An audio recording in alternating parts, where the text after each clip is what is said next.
myself. Right, okay. Right, okay. Right, sorry Mulder.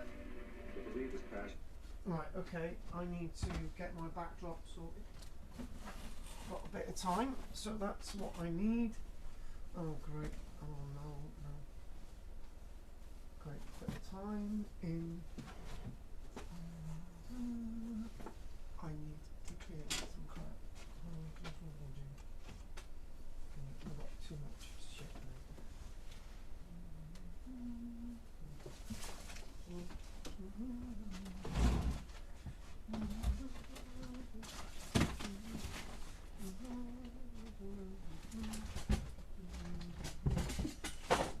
For fuck's sake! I just don't care anymore. It's just too much shit here. Okay.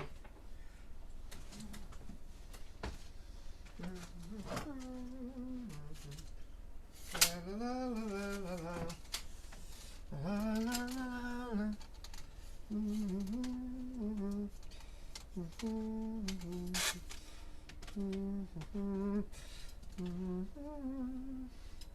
He who does evil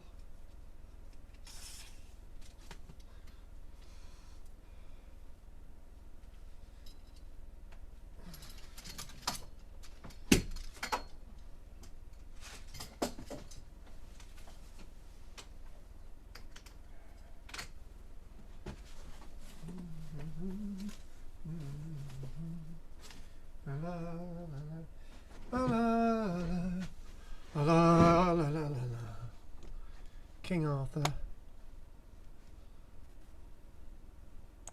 Okay, choose background. We got choose background.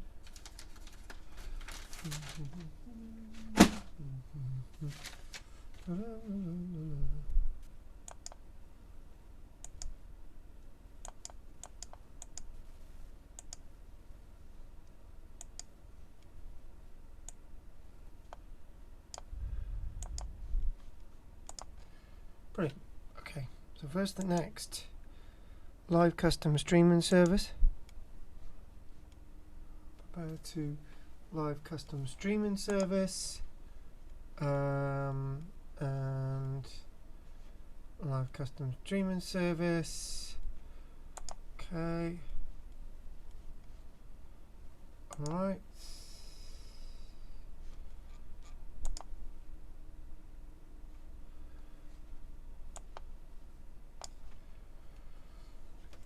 Oh.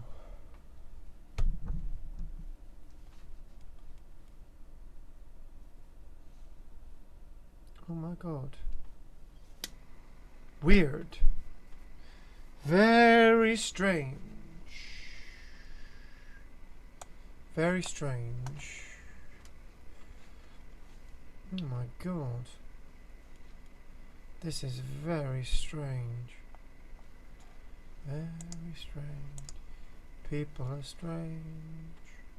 Oh my god, how is this going out on YouTube? Oh my god. Ooh. This is very strange. Oh my god. I don't understand this. Weird. Very strange. Very strange. Oh my god. This is very strange. Very strange. People are strange. Oh my god, how is this going out on YouTube? Oh my god. This is very strange. Testing. Oh my god. I don't understand this. Weird. Yeah? Ooh, weird.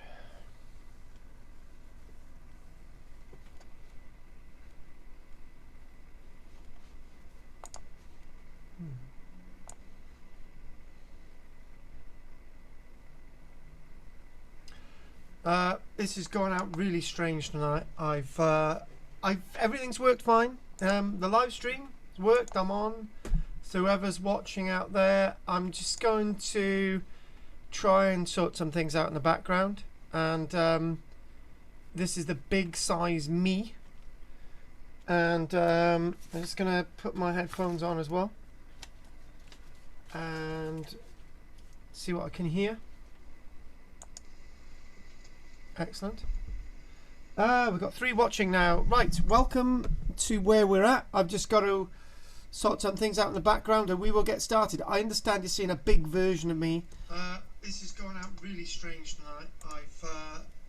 Everything's worked fine. The live stream worked. I'm on. So whoever's watching out there, I'm just going to try and sort some things out in the background. And this is the big size me.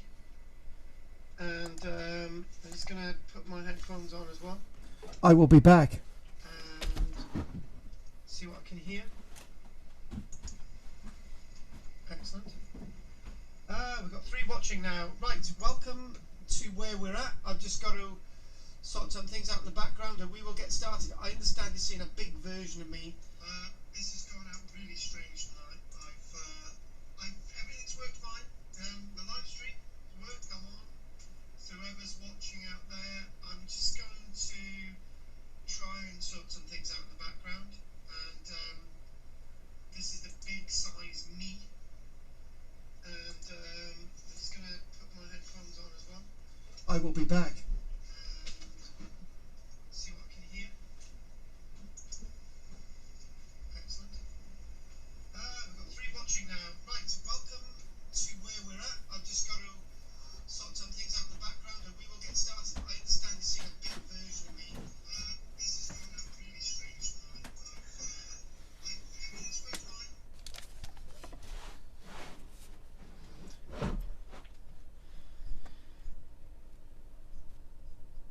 Hi folks. I'm ready to get started. I do believe that everything you can see me, which is absolutely great. And welcome to our little look tonight. King Arthur gives us a buzz in history, but not in archaeology. So that's what we're doing tonight. It'd be nice to have a nice little group tonight, so it'd be absolutely brilliant. So there you go. So what do we know about King Arthur? Now that's the question tonight to start off with, and I'm going to try. The thing is, my Zoom screen here is absolutely brilliant, right?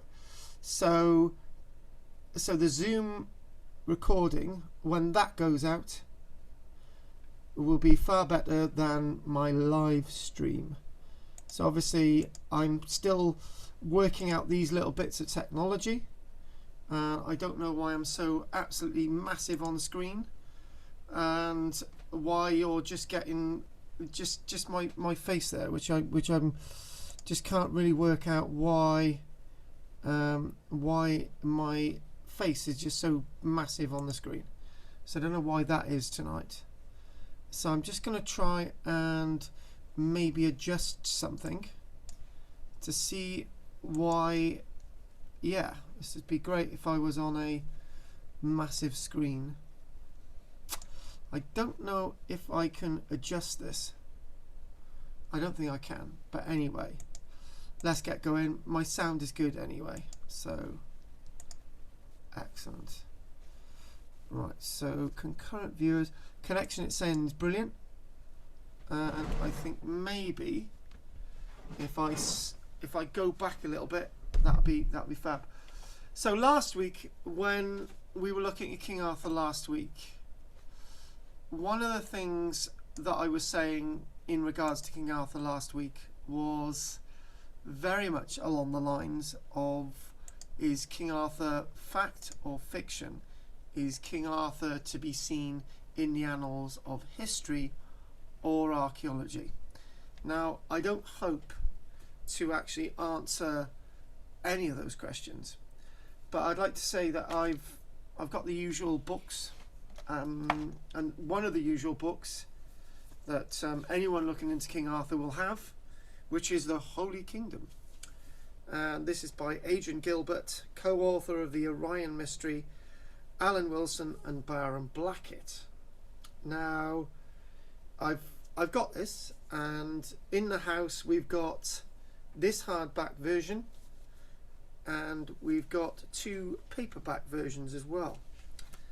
And as publications go, it's got some really nice colour photographs in the middle, and it's when you go into the middle of this publication and you've got the illustrations, it starts discussing the Glastonbury hoax.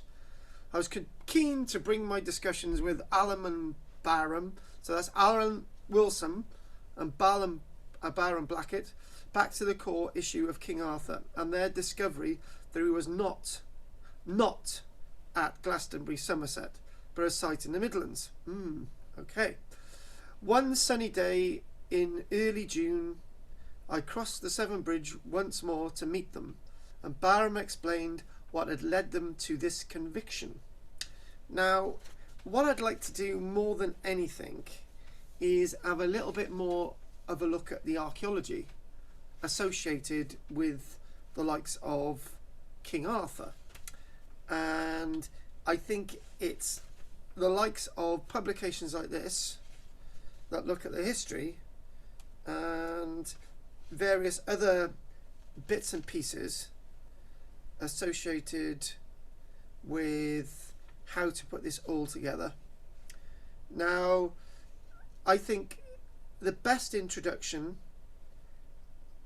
I can give in regards to my first look at King Arthur is in regards to some photographs you can actually see in this book straight away. And there's an image of Alan Wilson and Baron Blackett, and the interesting thing is these photographs here, these 3 here, and these 3 photographs, if anyone's actually got a copy of The Holy Kingdom, these 3 photographs shows the wonderful site at St. Peters above Brinner, and you've got 2 photographs of the archaeological excavation, which was directed by the man himself, a chap by the name of Eric Talbot. Now, I've got a lot of respect for Eric Talbot. He's no longer with us, and unfortunately Eric Talbot was in the real how can it be described, the real tornado in regards to looking for King Arthur. I think that's probably where I need to begin. So, years ago, my first relationship with King Arthur wasn't in regards to what my school and teachers were saying about King Arthur. My initial relationship with King Arthur was very much in regards to this chap by the name of Eric Talbot. Now Eric Talbot is a figure in archaeology that we don't really hear about anymore, and that's a shame, because I'm just twiddling about with a couple of things on a computer here. The reason why we don't hear about Eric Talbot is because with his association with the looking for King Arthur and with the excavations at St. Peters at Brinner, as we've just seen in the book, the archaeological establishment turned against him. Now, that's a great tragedy, because Eric Talbot, as an archaeologist, was extremely talented. So he was asked by Alan Wilson and Baron Blackett to excavate at St. Peter's Church. So that's as much of the story that most of us already know.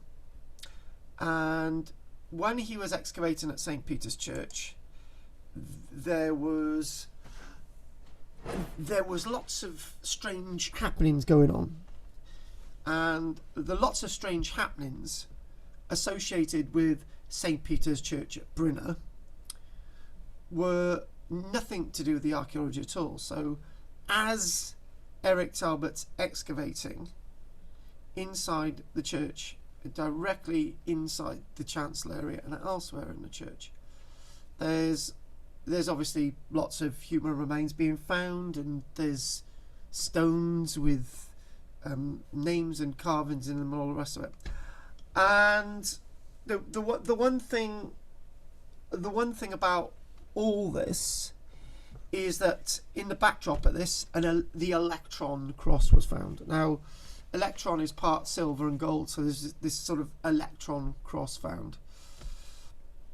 But most of what we do know about the excavations from an archaeological point of view, from an archaeologist, as that's what I am, as many hats, I'm a qualified archaeologist, is that the information, the archaeological printed report, really didn't materialise, and whatever is out there isn't the full story.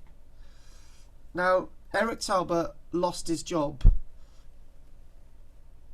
at Glasgow University, and he lost his job under very tragic circumstances. His wife passed away, and not so long, many years after, 1990 odd, his daughter passed away. So obviously that's going to have a massive effect on Eric Talbot. And personally, whatever relationship, I know Eric Talbot was involved in a court action with Blackett and Wilson, which I'm not going to get involved in, which is a shame. If things had gone better for Eric Talbot, we would have had this great report about the excavations at the Church of St. Peters. Now, lots of people out there associate St. Peters with King Arthur, which is fine. I don't have a problem with that. But what I want to see is the archaeology. I want to actually see the archaeological report associated with the excavations at St. Peters. Now, I've been to St. Peters about 3 times, maybe 4.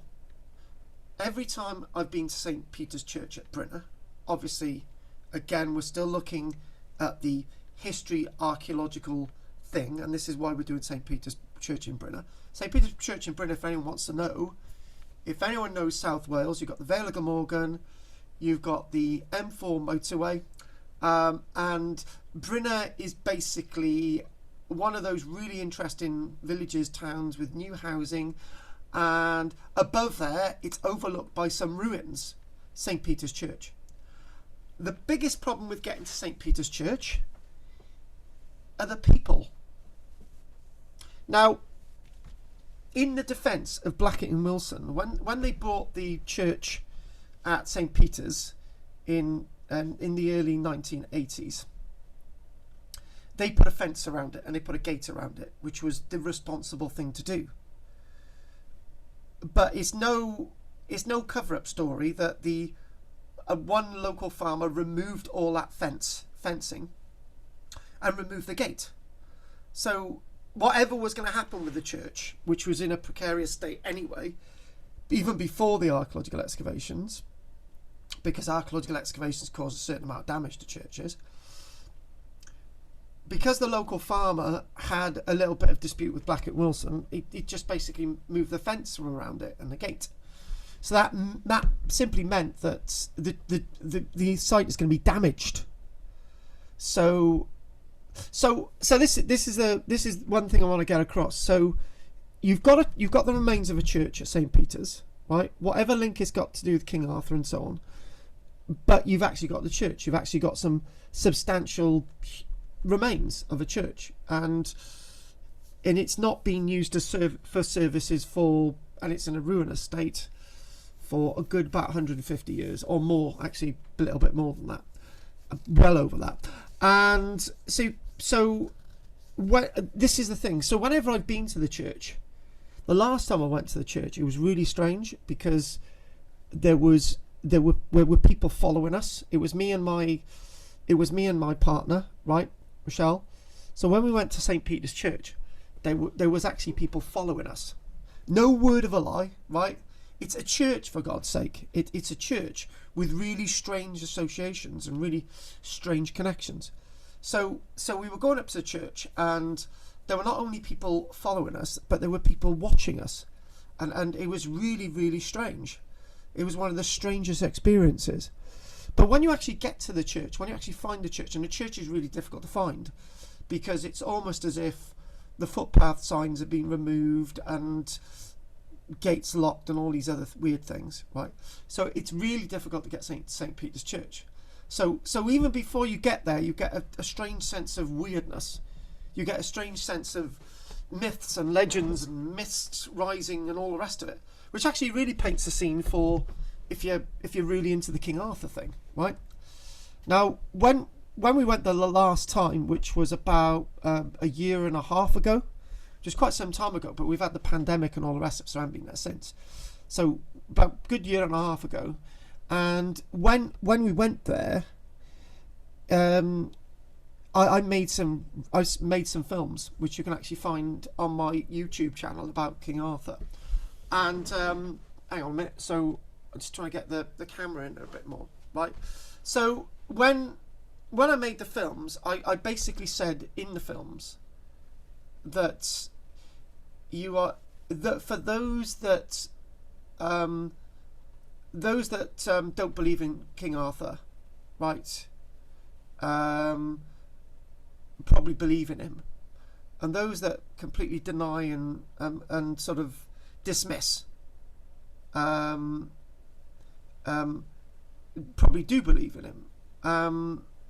And so in other words, what we're trying to say there is that most people out there probably believe in King Arthur anyway, which is really strange. It really sounds an odd analogy. Lots of people in the archaeological establishment usually stay away from King Arthur like the plague. They really, really do. They sort of dismiss anything to do with King Arthur and so on. So when you look at the likes of Blackett and Wilson with their studies about King Arthur, the problem is that, you know, they come across a wall of academia, and this wall of academia basically is very dangerous to them. And hang on a minute, I just gotta move this back a bit, so because I don't know, for some weird reason, hang on a minute, I've just sort of digressed a little bit there. And I don't really understand. There you go. Oh, it's a bit strange, isn't it? Hang on a minute. Let's. I'm sorry, my camera is just not really playing up today. It's not playing ball. Anyway, I got my GoPro. Anyway, all that said, I know what I was saying about King Arthur and sort of St. Peters and so on, and Baron Blackett and Alan Wilson and the archaeologists and so on. So where do I stand on King Arthur? That's what people want to know. Where do I stand? Because I'm presenting this today. Where do I stand on King Arthur? Right? Now, am I a believer? I'm an archaeologist, so of course, I'm not a believer in King Arthur. I'm definitely not a King Arthur. I'm an academic archaeologist. After all, I'm a heritage campaigner. Of course, I believe in King Arthur. There you go. Yeah, of course, I believe in King Arthur.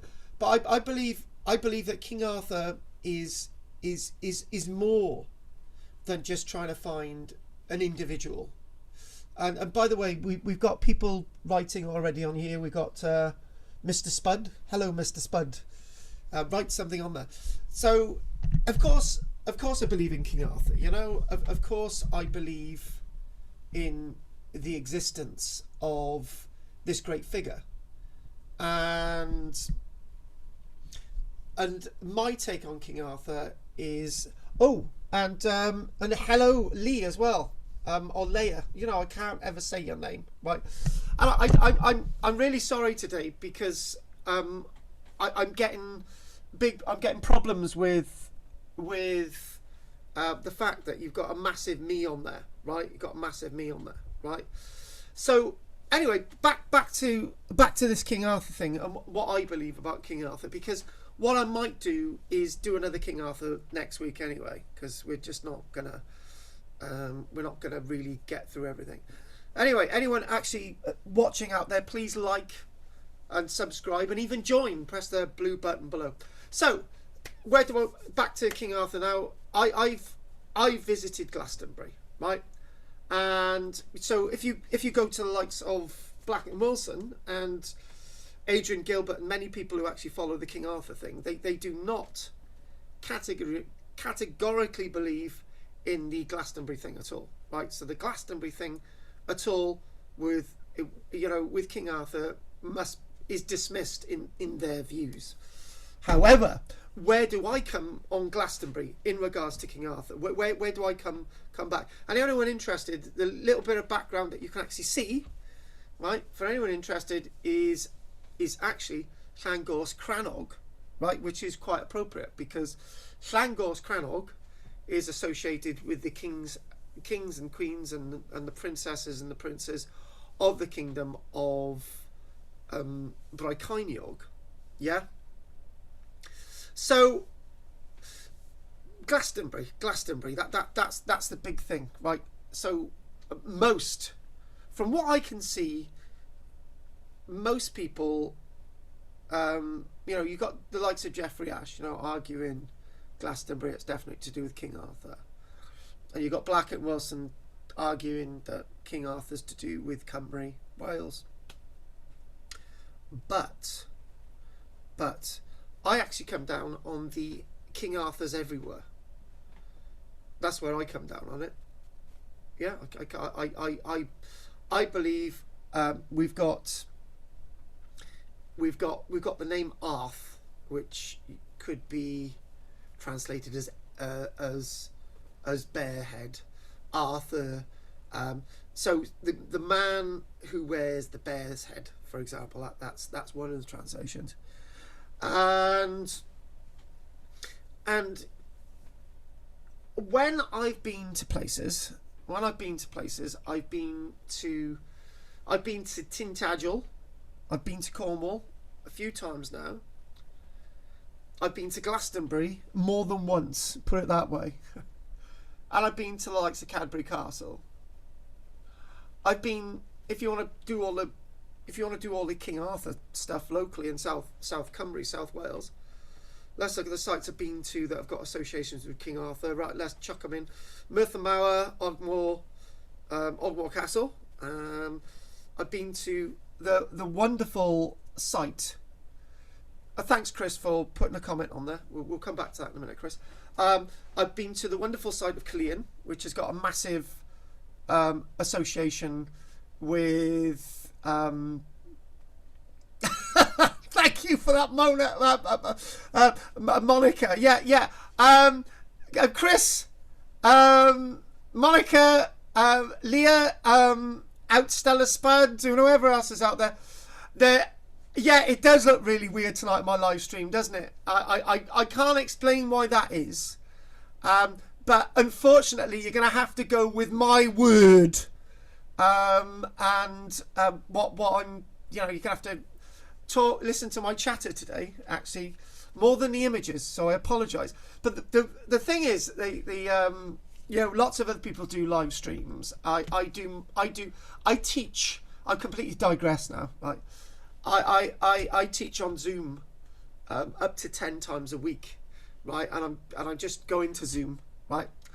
So the problem is linking up Zoom and YouTube, and I've got it all right today that you've all come through on that link, which is absolutely brilliant. But unfortunately, you're looking at me really big, so do apologise there, Monica. Anyway, it's great to have you all there. Anyway, so back to what we were mentioning about the places that I've been to associated with King Arthur, whether you want to dismiss them or not. But I'm not going to dismiss any of them, right? Because I know Monica and Chris know a little bit about me. And you're asking about okay, what I'm going to do, I'm going to have a little bit of a notepad here about Eric. Right, we'll come back to Eric in a minute, right? So anyway, so completely digressed, right? This is a typical one of my lectures. I go all over the place, which is fine, right? So anyway, and Monica, you'll be proud of this, and Chris, there you go. But by the way, I've got more copies of the Holy Kingdom than you guys, okay? So we've got the hardback version and we've got 2 softbacks. You're probably Monica's gonna say she's got 10, but that's life. Anyway, so back to the places I've been that I feel have got an association with King Arthur, because I think there's more than one King Arthur. I know Monica is going to probably say that there's King Arthur 1, King Arthur 2. I take a more open acceptance of King Arthur. So I feel that King Arthur's got an association with Cornwall. Monica's going to hate me. Why shouldn't he have an association with the likes of the likes of Glastonbury? And so back to South Wales. So another site that I feel has got a massive association with the King Arthur whole episode, right, is actually Dinas Powys. Now I've been doing new work at Dinas Powys, and there's some interesting stuff in my new book that I will be seeing tomorrow. I will have my new printed copies of my book tomorrow. Well, the first one anyway. And so there's enough copies to go around, and 1,000 of them, yeah. But anyway, Dinas Powys, that to me, I feel has got a massive association. Dinas Powys was once a little inland island. At high tide, it was surrounded by water. Yeah, it's a site excavated by Leslie Alcock in the 1950s, 1956. Anyway, I believe that's got a massive association with King Arthur. And then, obviously, if you go to this book, you'll see the wonderful Wilson at the cave mouth at Coed y Muster. There you go. King Arthur 2, Coed y Muster, the Forest of Mystery or the Forest of Tents or whatever. Right. So I've been there several times, and I feel that place of Coed y Muster has got a massive link to do with this whole Arthurian thing. So I agree on that. We did start off and we were talking about Brinner, and we were talking about St. Peter's Church at Brinner. Right, so that's where I can bring Eric back in there. Now, Chris, Eric Talbot and Brinner, right? And hopefully everyone, at least one thing tonight, am I sounding loud and clear? One of you put yes or no. If not, I will have to come close to just tell me what my sound is sounding like, right? Be really good. Right, Karen Spencer, Coed y Muster Bridge End is a great site to visit. I would completely agree. What's the dates on Ogmore Castle? Oh my God, it's all coming in. Right, Ogmore Castle, we'll do that in a minute. Flippin' heck. Do you know what? We're going to do more about King Arthur next week. I'll just answer all the questions. Well, Eric Talbot, first question was Eric Talbot. We're back to St. Peter's Church, Brinner, right? Yeah, and I've been up there with one of my own students, Pam Jacobs, and a few other people, and some of you might know Pam. Anyway, so Eric Talbot. Now, this is one of the things. Eric Talbot was a fellow of the Society of Antiquaries, right? Which is a start. Now, Eric Talbot was a lecturer at Glasgow. Now, he could have had the title of professor. But unfortunately, the problem is when you look at Eric Talbot's background, it's a lot of cloak and daggers. Now, I've got a lot of respect for the man, right? Because that was the archaeological input that Baron Blackett had in regards to Brinner and St. Peter's. And obviously the tragedy of what happened to Eric Talbot with the loss of his daughter Emma and the loss of his wife and all the rest of it, meant that the report in full, the archaeological report, which I would have wanted to have seen, the archaeological report, which I really would like to see, the full archaeological report. There's bits out there, right? But I no criticism of Baron Blackett and Alan Wilson. I'm not going to disrespect them at all. I'm not going to disrespect them at all, right? But what we've got from Baron Blackett and Alan Wilson and others in the field is their interpretation of some of what Eric Talbot wrote down. But we don't have everything that Eric Talbot wrote down. We don't have all that in the report. And I feel that it would have been great to have actually had a completed report about the excavations at the likes of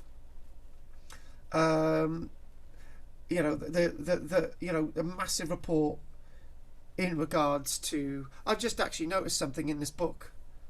In regards to St. Peter's, Brynner. Do you know what? Right, everyone, you're all distracting me tonight, right? But I've actually just noticed something, right? Now, I'm going off on another tangent a minute, right? Have any of you heard about the Lady of Pavlan Cave, which I believe was completely faked by a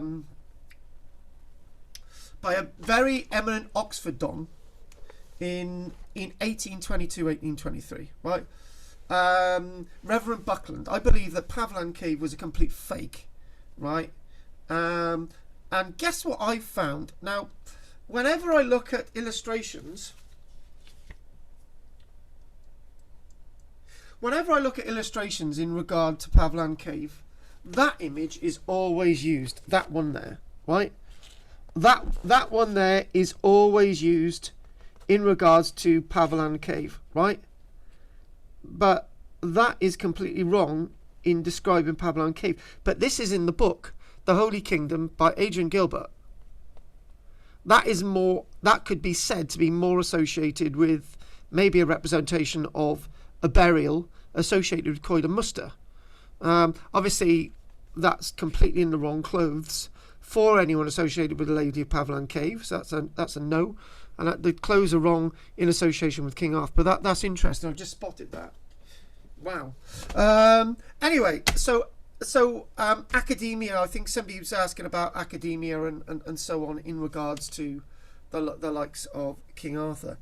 So the answer is Eric Talbot was probably a professor, but he obviously lost that status. You don't continue with the title professor. You continue. Professor is a title given to you by a university. Now, did Eric Talbot have a PhD? Now this is a thing. I did believe he must have had a PhD, because to be teaching at that level in universities and to be highly respected, as Eric Talbot was, and he isn't anymore, because this is the way archaeology turns on its own ranks. Me as an academic, well, I've had it happen to me. When I stood up to the archaeologists in regards to the 5 Mile Lane, and the archaeology of the 5 Mile Lane being completely trashed by Rubicon Heritage and the Glamorgan Gwent Archaeological Trust with the support of Cadw. You know, the 5 Mile Lane, for example, I know a bandy on about this, between Barry and the A48. There was a scheduled ancient monument there, right, which had major implications in connection with the Iron Age and the Roman site known as Witten. It was a scheduled ancient monument meant to be protected forever, right? It was bulldozed, right? And the archaeologists were complicit on it. They said, oh yeah, let's just allow it to be bulldozed, right? And so when I stood up to that, when I was standing up to those archaeologists, they were saying, what right have I got, KARL-JAMES Langford, to say that what they're doing at the 5 Mile Lane is wrong? Because I'm not a real archaeologist, they said. I said, hang on a minute, I've got a master's degree with the University of Highlands and Islands. And the problem is, right? Oh, and by the way, I know what's happened. I know why. I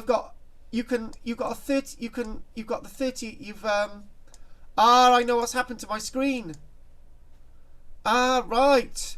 If you're going to look at little cursor in the left, right, you can see like a little thing. Anyway, back to the 5 Mile Lane. Anyway, they basically said that, oh, my master's degree is with a bogus from a bogus university. That's what they were saying. And I said, hang on, it's from the University of Highlands and Islands. Oh, it's bogus. It's not a real archaeological university, and it's not the paper it's written on. And that's what I had, right? So if anyone sort of stands up, if anyone stands up against the establishment in archaeology, right, like I'm doing now, like I'm sort of criticising the academic establishment, they close ranks. They always close ranks in on you. And if anything happened to me next week, you'd have somebody coming on you saying I was a fake archaeologist. Anyway, hello Al. Anyway, so that's that side of things. Oh, on Ogmore Castle, there was a question about Ogmore Castle. what's the date on Ogmore Castle? That's a really interesting one, right? And hello, Al. Nice to have you along. By the way, Monica, Holy Kingdom isn't as good as the other Wilson books. You probably, I know you're saying that, Monica, because it's co-authored by Adrian Gilbert. I'm only having a little bit of a joke with you, but it's a really good book, Mona, in the sense there's some nice illustrations in there. That's my defence, anyway. But we haven't come here to criticise anyone today. We're having a little bit of a jolly, which is fine, you know. And Monica knows what I like. She agrees and disagrees, and same with Chris. We agree and disagree. It's fine. That's what we should do. But most academics would say that you're all wrong. No, King Arthur doesn't exist. There's no evidence to say King Arthur ever existed, right? That's wrong. You can't do that, because with me, I believe King Arthur is here, there, and everywhere in the land and the landscape that we breathe. I remember the historian. That sounds mad from an academic archaeologist, doesn't it? I remember the historian Brian Davis, who used to be the director of the Pontypridd Museum, and I can remember Brian Davis used to turn around to say, why is it you archaeologists, he used to point at me, used to say, why is it you archaeologists, right? Why is it you archaeologists want to sort of dismiss myths and legends, right? By the way, I'm not actually saying King Arthur's a myth or a legend. I'm saying he's a fact. But he used the words of myths and legends, because lots of things about King Arthur is in the myths and legends, but it's in those myths and legends where there's facts waiting to be found. Well, I know lots of you guys have followed the likes of Alan Wilson and Baron Blackett for a long time, which I fully respect. I respect you, and you're respecting me by listening to me tonight, which is great. So, right, oh God, I've gone off on a complete tangent there, folks, which isn't unusual for me at all. Oh, back to Ogmore Castle. Yeah, that's the one I want to look at. Now, you know, I like having an audience. That's why, right? Yeah, my teachers that I class in the week, I'm teaching the week. I've got my sort of my group there, and I'm ranting and raving. And after 2.5 hours, I may have taught a topic which could have taken an hour, but that's what people pay me to do. And anyway, so back to Ogmore Castle. Ogmore Castle's an interesting one. So, how many of you have been to Ogmore Castle? All of you? Yeah. I'm sure, Monica, you've been there, and obviously Chris has been there, and Karen's been there, and Lee's been there. You've all been there, and Al, great, excellent. So Ogmore Castle is a really interesting one. If you go to Ogmore Castle, it basically says the Ogmore Castle was built by the Normans, right? Now, the reason why we're back at Ogmore Castle is that there's an Arthurian link, sort of the landmarker associated with Arthmel, and that's there, right? Well, actually, there's a copy there that was found in the 1930s by the Ministry of Works. Anyway, we don't want to do that today, right? Because that's not the question, right? But there's an Arthurian link there, right? So how can there be an Arthurian link there when the site's built by the Normans, right? Oh, actually, the original site was not Norman at Ogmore Castle, right? So I don't know if any of you have actually been to Ogmore Castle. Well, sorry, yeah, you've all been to Ogmore Castle. You can see it on the internet, right?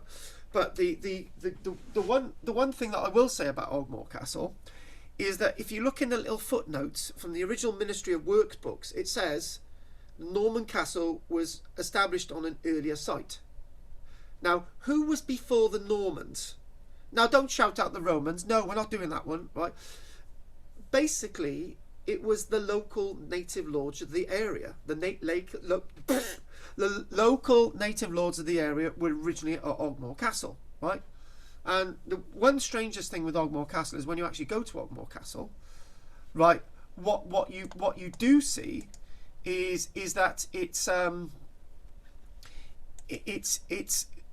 constructed, right? It's constructed below a ridge, right? It's not.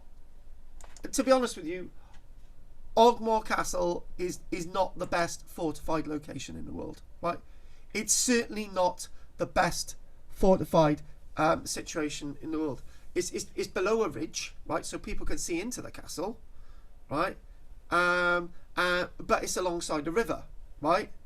Now, if you think about the original site of Ogmore Castle, not the walls that's standing at Ogmore Castle, for example, the walls and everything standing at Ogmore Castle, what you can see today is Norman, right? That's it. That's it. It's Norman, right? Except the earthworks, some of the earthworks are actually a little bit earlier, yeah? So when it was originally built, there was no threat from anybody. So when we got, let me get my directions right. There was no threat from people in the east, and there was no threat from people in the west or the north, right? It was built there, right? So you didn't need to worry about the ridge. So this is pre-Norman, right? So there's already a site there, and it was accessible from the sea. Stepping stones, they're not ancient, or Ogmore, right? Thought I'd say that, right? So, so the point being is that it's in the Normans just took over the site because they wanted to put their stamp on the landscape. They're not going to let a local lord continue at Ogmore Castle. Just go away, guys. Just go away. That's what they were saying. So they took over the castle. So there you go. Right. So in other words, that answers a little bit about. There you go. I touched the carved stone at Ogmore Castle and asked for something, and within minutes I had a phone call offering me a job. There is a special energy there. Right, Karen. Right, Karen. Please. The stone at Ogmore Castle, which is there now, right, is a replica. But Karen, right, not to dismiss anything. They actually, when they made the replica, they actually put the wording on it, right? So whatever you did was actually from a representation of the stone. So that's good. So there is a massive energy at Ogmore Castle. There's a really strange energy at Ogmore Castle. Massively weird energy at Ogmore Castle. Here we go. Al says, some of the oldest maps I've seen claim Arthur's Tumps in relation to Garth Hill on the Bronze Age settlement. Oh my God. Hang on a minute. I got somebody ringing in. Hang on. I'll have to take that later on out. Can you bear with me a minute? Right, we'll just we'll leave that there. Right, sod it. Right. So anyway, somebody's just phoned in offering me a job, probably, even though everything's fine. I don't, I'm already in work. But anyway, so this thing about Arthur's Tumps. The one thing I was going to say in relation to that is that there's lots of places there's lots of places across Britain, right? Just forget about Cymru, right? And Cornwall. There's lots of places. Oh, hang on a minute, Al. You're running too fast. Keep it there, Al. Right, we'll do that in a minute. Right, yeah. So there's lots of places in Britain associated with the name Arthur. Arthur's Woods, Arthur's Tumps, as you've said. There you go, Tumps. There you go. I meant in other places. Arthur's Stone and all the rest of it. You got Arthur's Stone down the Gower and so on and so on. Yeah, but whatever. Right. So that must mean that what I'm saying about King Arthur is that King Arthur's more than just one embodiment of somebody in the early medieval period. So we're talking about sort of a post we're talking into the 400s, we're talking into the 500s and 600s. That's the King of Arthur, and there's lots of Kings of Arthurs out there. Now Al, very interesting. Al, you said the ridge westwards towards Ogmore by sea, heavily fortified. Yeah, that's right. Al, there's that weird ridge that is also pre-Norman. So basically, between the two rivers, the River Ueni and Ogmore, there's a ridge, right? A really early ridge, a banked ridge. You are dead right. And Al, right? That ridge. So that ridge itself, actually, if we actually talk more, that's actually more northwards, actually, Al. But I know the ridge you're on about. It's between the two rivers, isn't it? So that ridge itself, been there several times. Nobody knows why it's there. Nobody know. Don't go near there. Don't go near there. You might change history. Nobody knows why it's there. Carved stone inside Ogmore Castle. Yeah, that's right. It is a land grant. Yes, a land grant by Arthur. Oh my God! There you go. See. So Arthmail. Yes, exactly. Right. One of the Arthurs, Mona. Right. Now Mona, Monica. You know full well that I'm very much into the King Arthur thing, but I've got my own take on King Arthur, right? My take on King Arthur is a lot more open, and to be honest with you, right, that makes a refreshing change for an academic archaeologist to be more open, because do you know what? I want some of you responding to this, right? How many of you were told at school that there was nobody living in Britain between the Romans well, no, forget the Britain bit, right? this is my experience when I was in school in Wales, Cymru, right? I call Wales Cymru because Wales means foreigner. Cymru is the name of our people, right? So anyway, forget that. Anyway, when I was in school, my history teacher used to say, well, after the Romans left, the Romans never bloody left. They left us Christianity. And then it developed into the King Arthur stuff anyway, so whatever, right? Anyway, so it was King Arthur and the Britons, remember? King Arthur and the Britons, So there you go. It's what was left of Rome and Christianity fighting those barbarians. Yeah, but more than one King Arthur. There you go. That's that. So anyway, my history teacher, he used to say actually, nobody lived in. He used to use these words. Nobody lived in Wales between 410. Which is a rubbish date because most of the Roman military stayed here because how is it we've still got Roman garrisons at Bird Oswald in the 430s, and we've got evidence of garrisons still in Cardiff in the 420s and all the rest of it. So the Roman military never have left. So my history teacher used to say nobody lived in Wales. So nobody lived in Wales between the Romans leaving, right, and the Normans getting here. Can I? The bastard, right? That ruined my childhood. That completely ruined my childhood. That ruined my imagination. Of course it bloody did. And it ruined my imagination because there could never have been a King Arthur. Because nobody lived in Wales between 410 and 1066. That's what my history teacher told me. So in other words, he kicked out the door King Arthur before I could even get to him. Right? So King Arthur was gone. Where's he bloody gone? Do you know what? When I was a child, I used to like going to castles. I used to love going to castles with my grandparents. And there used to be holes in the stone, and my grandparents used to say, oh, that's where King Arthur took the sword out the stone. But I couldn't, because my history teacher had lied to me. He had completely lied to me. But anyway, I come across this guy called, back to this, I come across this guy called Eric Talbot. I had a conversation with him on the phone, and he was a great guy. I really liked him, and I don't hear a good thing by any other archaeologist said about Eric Talbot, which I think's a right fucking, sorry, mind my French, which I think's a real big shame. And anyway, don't forget to like but down below and subscribe to my wonderful channel. Oh, by the way, we've only got about 20 minutes left, right? So, yes, there were other archaeologists there, Chris Wood. We'll go on to that in a minute. But next week we'll be doing King Arthur Part 2, right? Because I haven't even got through any of what I wanted to do today, right? So anyone that does subscribe, right? Anyone not subscribe, anyone that does join, press the join button, JOIN, join button. I know you can all spell. If you join, it's £1.99 a month. You get instant updates of what we're doing, right? But next Monday we'll be doing more about King Arthur, so make sure you're here. So 20 minutes left. So that's what we're going to do, right? So what would I like to say? What would I like to say next? Right? What about the other archaeologists at?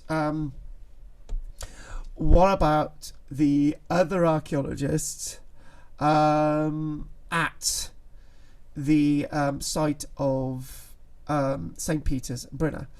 I do believe there was one guy called Wishart, is that correct? And I think there was an American archaeologist who's not sure on any of that. But there were other archaeologists there. Probably need a bit of help on that one, right? Because those two are not really prominent. They sort of disappeared after the excavation, right? Now, Monica, Chris, everyone watching this today, I want to put a challenge to you guys, right? I know, I know you watch Ross's stuff, which is fine. I've got no problems with Ross at all. He's great. He's doing a good job as well. We're all doing a good job out there. We're all speaking for what the missing heritage and history is. So we're all friends, right? We're all friends here, which is great, right? So what Monica and Chris and Al and Karen and Leigh and so on. One thing I'd like to ask, right? Why isn't anybody excavating at St. Peters now, right? Alan Wilson and Byron Blackett still owns the site, right? my partner Michelle, right? My partner Michelle wanted to go up there and start to put a fence around it, right? So the site could be protected, right? I know it belongs to Alan Wilson and Baron Blackett. That's what we would do at our own expense, Archaeology Cymru's own expense. But I know that fence would all be ripped down by the local farmer, and he's a really horrible bloke, really horrible. And yeah, here we go. Monica's just put KARL-JAMES. When my husband's son Warren. Yes, Warren, my friend, I think I know Warren, don't I? My friend were up there in the church. Some men observed us too, and in that moment when Warren shouted at them, they disappeared. Now, I would like to know what could be done to bring St. Peter's Church, Brynner, back into reality. You know, so many people go on a pilgrimage to St. Peter's. So many people actually go there, right? Oh yes, the Landgraf charters are all fast and coming. You know, I believe that Monica, you're in touch with Alan Wilson and Baron Blackett, right? I would like an answer from either of them to find out if it's possible that something can be done with St. Peter's. You know, there's enough people out there. There's enough of us. There's enough of us guys who love the heritage of Cymru. We absolutely love it. We breathe it. You know, you guys attend several of these each week, live broadcasts about all these wonderful things to do with the heritage of Cymru, right? So if we're spending that sort of hour, 2 hours, 3 hours on these types of things, let's go out and do something. Ridge Walk funding, that's really interesting. Al, do you know what I'm going to do? Anyone got any ideas? I'm going to just put my email up there, right? So if anyone's got any ideas, right, just email them over to me, right? And I'll get somebody at Archaeology Cymru to see if we can look into this. No promises, right? But obviously it would be great to get some. Oh, hang on, I spelt that wrong. Hang on a minute. Let's just put that in again. It'd be great to get the support from the people who actually own it, which is Alan Wilson and Baron Blackett. There you go. So if anyone got any ideas, just get them over to me, right? That'd be great, right? But it's back to about Landgraf charters and so on. The Landgraf charters, as we know, are actually Norman in creation. So lots of things. Like when you look at the Landgraf charters, it's one of those things that you've got to. You've sometimes got to take it with a pinch of salt, right? Because it's Norman, right? And you know they purport to be about early records, but they're copies, right? So I'm not any mention, and obviously we look at the monks talking about King Arthur in connection with Glastonbury, right? We can't dismiss these things. They're all based on something, and that's all really important stuff. Guys, do you mind a second if I go and get a drink? Everyone stay there. Don't go away. I'll be back now. Hang on a minute. Don't go away. Don't go away.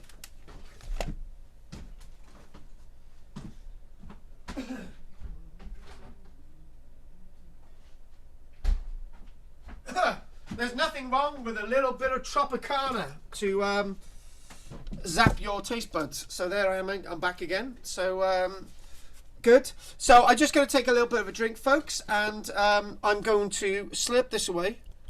I was hoping a friend of mine, Mandy, would be here tonight, actually, and that would have been a good to have had her here. But anyway, earlier on, which was about 12 hours in this lecture, way about 30-40 minutes ago, we've been live streaming for 55 minutes. And by the way, if it knocks off in 5 minutes, then everyone get a drink. Al, we're back again. Thanks. Thanks a lot. I'm obsessed by Cymric royal history, and I clearly believe in King Arthur, the Welsh war king, son of Meirig on Osprost. Do you know what? I love all this. I love all these words, you know. Do you know what? There's no... Monica, Al, and whoever, right? There's no shame in saying that you believe in King Arthur, right? Let's just shout it up there. I believe in King Arthur, right? There's no shame in it, right? And it's the problem is sometimes King Arthur is a bit of a poisoned chalice, because too many archaeologists have had their careers wrecked on the rocks. Now, I believe King Arthur was a bit of a curse to Eric Talbot.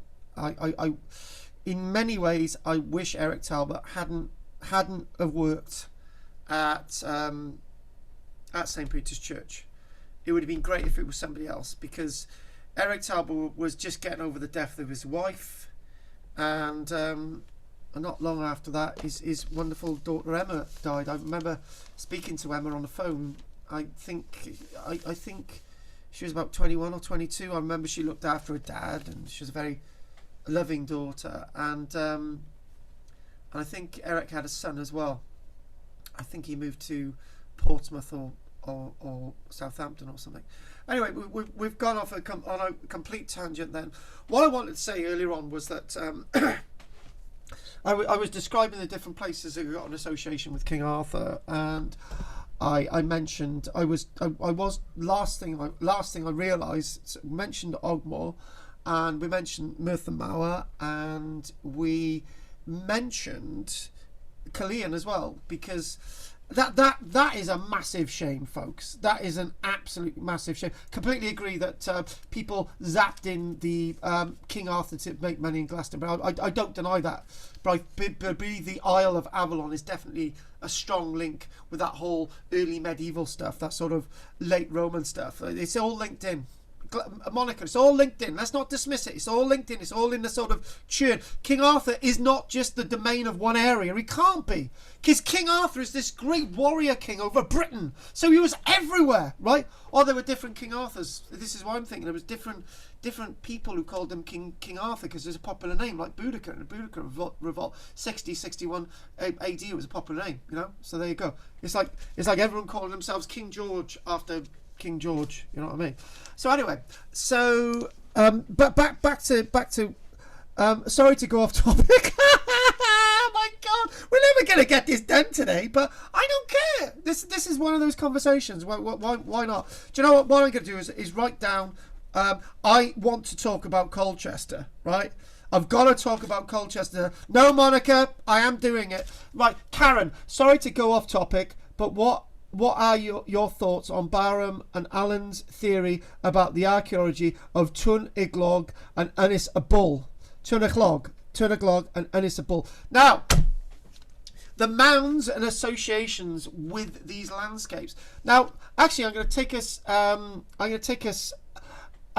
to a place known as Pennacoica, and there's a mound there, and I remember Brian Davis talking about the mounds of the kings, the early medieval mounds of the kings, and also you could look at Tom of the Clouth as well. There's lots of these sort of Tumpaths. There's lots of these sort of locations. There's lots of these sites of banks and ditches, and to be honest with you, there's no reason why Barham, Blackett and Allen are right or wrong about these localities. Why not? They all fit in a nice picture. And this is the thing. You know what I'd like to do next week? I'd like to talk about the Dinas Powers site. Right, I'm going to be a bit more organised next week, Dinas Powers. And hopefully Monica can see me in my full flesh next week. That's what we're going to go.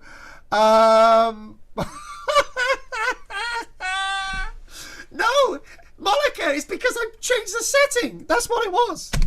So next week we're going to do Dinas Powers, and I'll have a few more images next week. This is my nice sort of first sort of regular Monday stream. So we'll hit it next week. Share this next week. We'll do this next week. I want you on next week because we're going to be doing Dinas Powers. Right, Colchester, right, and even get Ross on. I'd love to have Ross on. It'd be great. Anyway. So, and get David on as well. Monica knows who I mean. Anyway, so one thing I'd like to mention. So outside South Wales, it's very much, when we look at, not outside South Wales, still in South Wales. Sorry, Caerleon. Here we go. Caerleon. Oh, good big kiss to you as well, Monica. Anyway, Caerleon. Do you know what can I really get abusive and angry? Yeah, I can. Right. You know what really pisses me off about Killeen is the archaeologist Sir Mortimer Wheeler. Right.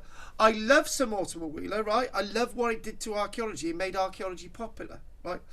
But when he excavated at Killeen, all the early medieval stuff was removed, and then he went straight down to the Roman stuff. Right. And when he went straight down to the Roman stuff, the land of early medieval Cymru, the land of the times of the princes, of the kings of Gwent, right? Yeah, there we go. I know my stuff, the kings of Gwent. There you go. Being the home of the kings of Gwent, right? Killeen, right? If any evidence was associated at the amphitheatre, it was all removed. And then what happened was that he just excavated the Roman stuff, and that's a shame, because we don't know if you could have excavated at Killeen, and you may have actually found import items from the late 400s, as we find at sites such as Tintagel, as we find sites at Dinas Powys, sites at Cadbury Castle, and even Glastonbury, where we've got all this sort of 400s to 500 stuff. Is all good stuff. It's all good evidence. We didn't. None of that was found at the amphitheatre, because it was all Sir Mortimer Wheeler just wanted to get to the Roman stuff. So how dare he? Any archaeological evidence that could have been associated with King Arthur was removed and destroyed and was outed. Bastards. But anyway, but there's one thing about Ogmore Castle, right? Here we go. That stone at Ogmore Castle, you know, the one that Karen was talking about, and you got the replica in the museum, and Karen got some positive vibes from it, which is great. Yeah, that was actually found sort of laying flat in the sort of in the central sort of they call it a treasury at Ogmore Castle. It's not a treasury at all. It's a secure building, probably the earlier keep at Ogmore Castle, to be honest with you. The keep that they say is the earliest Norman keep. It probably more likely to be the one in the middle, but anyway, that's something else altogether, because it's at a massively low level, you see. Yeah, so underneath that there's going to be stuff from the early medieval period, and associated with the stone at Arthmail, associated with the land grant. And also I think it was Al who mentioned about these nice little earthworks in north. It's up in the north, Al. That's what you're talking about. All right then, let's be a bit sort of thingy. It's sort of up in hang on, let me get my orientation with it. Sort of, all right then, we'll chuck in sort of northwest. I don't know. Anyway, so I'm a little bit angry with what Sir Mortimer Wheeler did at Killeen, because we lost all the evidence at Killeen, which is a massive shame. One bit of research that I've been doing for my new book is actually looking at sort of late Roman coins in Britain, for the likes of Honorius and Arcadius, and go on, say it, Magnus Maximus, and Constantine III, for example. All these really late coins, we do actually find smatterings across Wales, and particularly the late stuff into the 420s. And the late stuff going into the 420s is really, really interesting, because why have we got Roman coins being found across Cymru, particularly at Ynys Môn and Cardiff, when we're told that there were no garrisons? The Roman military had already left, which they hadn't. The Roman military was still here into the 410s, 420s, and that's what sort of gives the origins to the sort of Arthurian stuff. Arthur's born of royal stock, or he's born of knightly stock, because the word knight actually comes from the Roman word. It's the knights of the Roman Empire. So, you know, all that sort of association with the Round Table and all the rest of it. We mentioned the Round Table because the Round Table, when you think about the Round Table, you've got the association with the likes of, with the likes of Killeen, right? So, you know, lots of other associations in the local area associated with King Arthur. I just wanted to get over to Killeen, really, because when I remember a little bit of research years ago. Now, hear me out, folks. Before you dismiss this, right? Hear me out, right? A few years ago, there was a researcher, right? And he was convinced that King Arthur was actually from Colchester, right? I know you're laughing. I can see Chris rolling on the floor, right? Anyway, King Arthur is actually from Colchester. There was this guy doing research, right? And he said Camel and Dunham, Camelot, right? So I thought that was a really interesting link. That's really quite sound. And he was claiming King Arthur was from Colchester. And you know, my answer was, he probably was. As much he was also from South Wales, as much he was also from Cornwall, and probably from the Midlands and other locations as well. So, and when you think about it, if the name Arthur is actually given to rulers, right, then there's going to be lots of Arthurs, isn't there? Because, you know, the Duke Britannorum, the Duke, the leader of the armies. That's what Duke means. Basically, in a Roman context, it was the leader of somebody who was in command of the size of 2 Roman legions, right? So that's what a Duke was, Duke Britannorum. So the point is with all of this. The point is with all of this is that the sense of King Arthur is here, there, and everywhere. It's a bit like Robin Hood with a little bit more credence, because, you know, lots of people now, don't feel insulted by this. I know Robin Hood is a little bit more of a lot lesser figure. You know, Robin Hood's in a bit of a wood, right? But people are actually looking at Robin of the Hood as being a real person, when in fact in the, you know, there are references to Robin of the Hood, and this is really, really important, because people have dismissed Robin Hood as well. So when people have dismissed Richard II as well, you know, they're thinking, well, you know, he didn't exist either, you know. No, Richard II, Richard III, flipping out. Richard II disappeared as well. That was a really strange thing. Anyway, Richard III. So, you know, they thought of Richard III as being this and that, and Shakespeare wrote about him and so on. No, that was all wrong, right?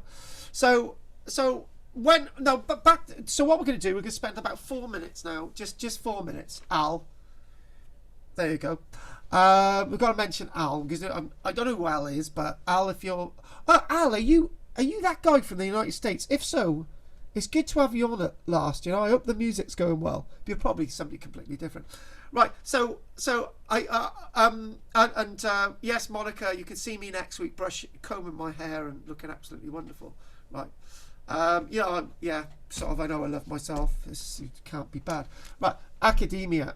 The problem is with academics, academic archaeologists, is that they always use this argument that there's no archaeological evidence for King Arthur, right? And then you could say, well, actually, there's no archaeological evidence for lots of things that archaeologists talk about, right? You can use that argument back against them. How many of you have actually watched Time Team, right? I, for one, love Time Team, right? It's coming back, right? And the one thing you're talking about, the full report in the Satanic Protocol book, they found a crypt down the 7th floor inside St. Peters Church on Mount of the God. How much of that is actually written by Eric Talbot? That's my point, Erica. There's stuff that Eric Talbot didn't publish. That's my point, Erica. Not Erica, Monica, right? Anyway, yeah, really appreciate you saying that. So when, you know, when I used to watch Time Team, they used to excavate away, right?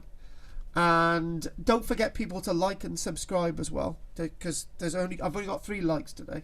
I'm obsessed with my likes, so click the like button and the bell or whatever and join. Right, anyway, so when I used to watch Time Team, they used to find like a tiny bit of pottery, right? And they used to build a whole town on it. They used to say, right, this tiny little pottery, which is actually from Lincolnshire, right? And this town that they're actually trying to find is like in Oxfordshire. They used to say, oh, this little bit of pottery proves that the people in this town were of a certain status, and their houses look like this because the people in Oxfordshire traded with Lincolnshire and at a certain date. And you're thinking, well, where the hell are they getting all that? Archaeologists have got better imaginations than people looking at King Arthur have got, you know? You know, people looking at King Arthur are accused of all sorts of things. Blackett and Wilson have been accused of terrible things over the years, right? They've been accused of this and that, making this up and all these things, right? But I tell you what, in Blackett and Wilson's defence, they've done a lot of research. They've done a hell of a lot of research, and it's a shame that Blackett and Wilson have been treated the way that they have been treated. So what I'm going to do now, God, I didn't think I'd keep going for an hour. I've got long-term COVID as well, so that's a good sign that I've managed to do this time. So before I go, I would like to thank Al and Monica and Karen and Lee and Chris and whoever else has joined us tonight. And thanks for everybody's contribution. And I'd like to, if anyone's interested, I'd just like to mention this. I could just do my quick sales thing. If anyone is interested and they want to become a member of Archaeology Cymru or actually take part in any of our online classes, I would be delighted to have you on board.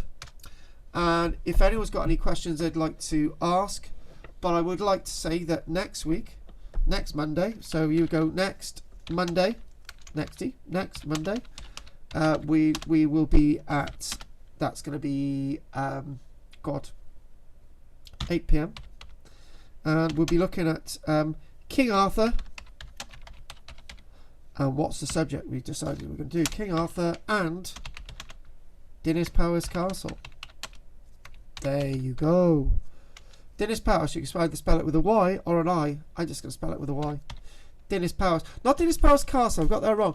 Dinas Powys is classed as the Dinas, if you look up Dinas Powys, it's classed as the Dinas Powys Hill Fort site. I call it the Dinas Powys Bank and Ditch site. Right? And weirdly enough, Dinas Powys Hill Fort, right, is a very strange site. It's not actually an Iron Age hill fort at all. The banks and ditches around Dinas Powys were actually erected in the period of Arthur. Yeah. A Arthur, the Arthur, one Arthur, two Arthur, however many Arthurs you would like to talk about. So that's what we're talking about, Dinas Powys. So we'll be looking at Leslie Alcock's excavations at Dinas Powys next week. And if anyone's got any questions, I would like them to sort of ask them now. And if anyone would like my email address, I'm going to put that up there as well. And there we go. And oh, that's the wrong one. If anyone would like my email address, and I promise, folks, this will be a lot more clearer next week. And oh yeah, Al, yes, oh yeah, that's what we're going to do. Technical problem by YouTube. No, actually, I don't blame people for my mistakes. It was actually sort of my mistake. I do get things wrong, and I haven't got a problem with that. Yeah. So, all right then. What I'm going to say, I'm going to say good night. I'm going to say goodbye. Keep safe. Keep safe. And I'm looking forward to seeing you all next week. So that I really appreciate your support. And you know what? I thought King Arthur was going to be one of those subjects that would wind people up and I'd get attacked and people would have a go at me, but they haven't. I really appreciate that. Oh, here we go, Lee. I was there a few weeks ago. Interesting places and all around it. Oh, yeah. Definitely, Dinas Powys. Whoa. Actually, Lee, you can make a contribution next week. So, anyway, what we're going to do, we're going to do Nostar now. I'm going. Nostar. I'm going to have something to eat. I don't know what I'm going to have tonight. I'm going to have something really tasty. I'm going to scan loads of stuff because I've got to declutter. I've got loads of stuff to scan, which is a bit of a pain in the ox blood. So, all right. I'm off. Thank you. Thank you very, very much. I'm going to slowly calm down. So, you still listening? I know you are. Alright then, I'm off, so I'm going to close this down and I'm gonna watch the feed through. Nostar all Nostar. Nostar, it's been a good one. Keep safe, keep away from that dreaded COVID, and be good. Right, I'm off. How do I end this? Woo. Right, okay, live streaming. Right, excellent. Playbacks, that's good. Nostar all Nostar. Let's end this stream. Let's end this stream. That's that there. End stream. Yeah, we'll no longer be live. Good night, everyone.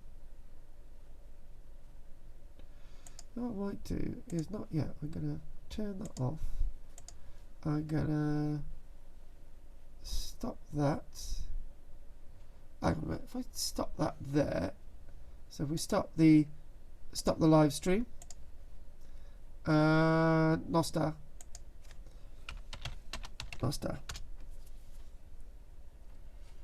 You're still there, Monica. I'm going. I gotta go. So here we go. End stream. Okay. 1, 2, 3. Go.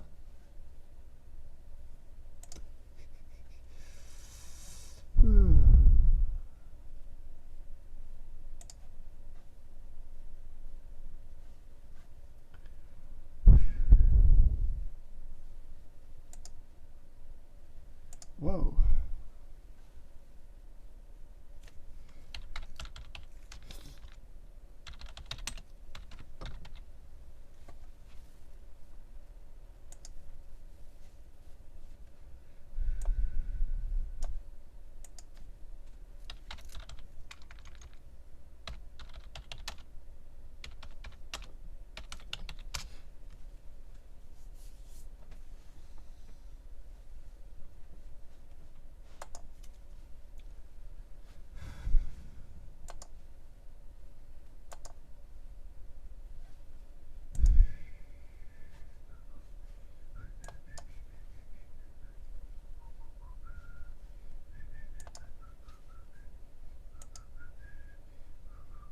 That all connected. Wow, I just gonna change my video to